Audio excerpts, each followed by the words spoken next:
Në kuadër të lëvizjes nuk heshti më organizua një darkë bamirësie në të cilën ishin të ftuar kandidatët për deputet të partive politike.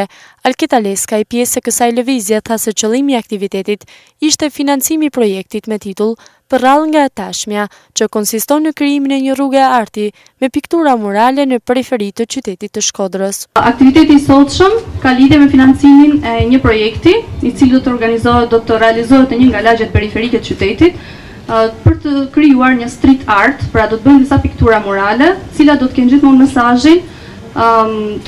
mesazhin për të vënë lojë stereotipet, role gjinore, duke marrë spunton nga komedia Ndonza Kuçajupit, prall nga e kaluara.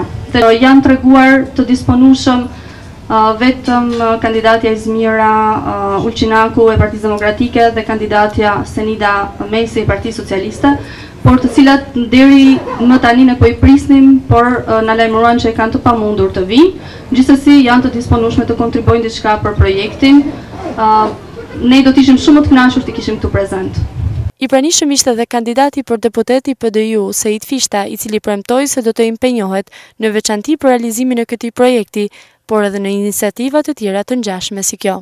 I respektoj shumë domethënë gjinin femnore, sidomos kur flitet për nanën, kur flitet për gruan, kur flitet për motrën, kur në gjatë disa emisione televizive si aty ne ju bëhet një padrejtësi e madhe, unë me thënë ndihem keq, dhe sa më bën ftesa për këtë gjë erdha me shumë kënaqësi, edhe me këtë punë kësaj për projektet tuaja që keni. Në emër të PDU, sa i takon vizioni dhe politikave gjinore të kësaj force politike, u shpreh dhe Lilian Idrizi. Momenti tjetër i kësaj lëvizjeje do të jetë dhe realizimi dhe inaugurimi i street art.